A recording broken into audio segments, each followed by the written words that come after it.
भारत ने हाल ही में अपनी रक्षा क्षमताओं को और मजबूत करने के लिए एक बड़ा कदम उठाया है। ऑपरेशन सिंदूर के दौरान इजराइल के उन्नत हेरॉन MK2 ड्रोन ने जिस तरह शानदार प्रदर्शन किया, उसके बाद भारत सरकार ने अब इन सैटेलाइट लिंक्ड ड्रोन विमानों की नई खेप खरीदने के लिए इजराइल के साथ आपातकालीन प्रक्रिया के तहत एक अहम समझौते पर हस्ताक्षर किए हैं। इजरायली रक्षा उद्योग से जुड़े एक अधिकारी ने ये जानकारी दी। इजराइल एरोस्पेस इंडस्ट्रीज IAI के एक अधिकारी ने बताया कि हेरॉन MK2 ड्रोन भारतीय थल सेना और वायुसेना के पास पहले से है और अब इन्हें नौसेना में भी शामिल किया जाएगा। ये कदम भारत की तीनों सेनाओं में ड्रोन वॉरफेयर को एक नई दिशा देने वाला माना जा रहा है।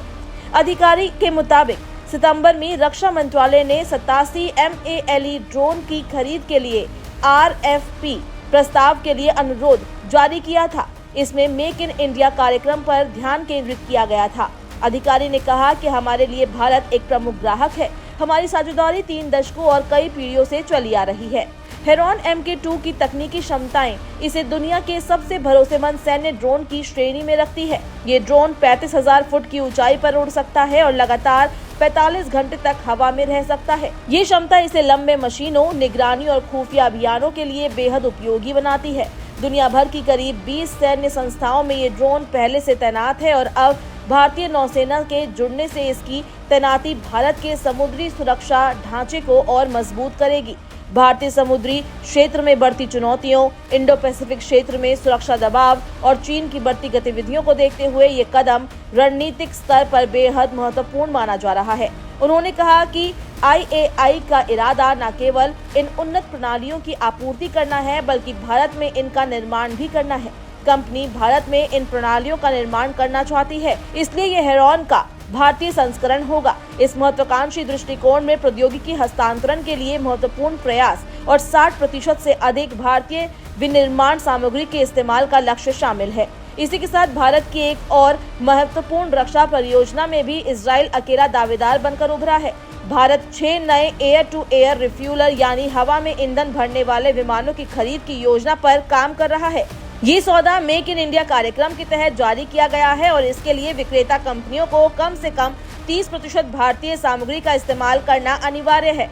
इस शर्त को पूरा करने में अधिकांश कंपनियां पीछे रह गई और अब इस बड़ी निविदा में केवल इजरायली IAI ही शेष बची है।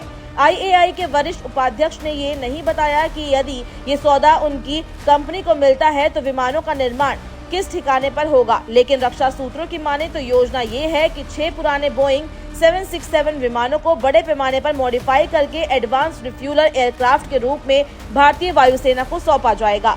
भारतीय वायुसेना के पास अभी रूसी मूल के IL-78 mid air refuelling aircraft मौजूद हैं। ये विमान वायुसेना और नौसेना के लंबी दूरी के अभियानों की रीढ़ माने जाते हैं, लेकिन पिछले 15 वर्षों में अतिरिक्त 6 टैंकर विमान खरीदने की कई कोशिशें विफल हो चुकी है। इसलिए नई निविदा में सफलतापूर्वक आगे बढ़ने को वायुसेना के लिए बड़ी राहत के रूप में देखा जा रहा है।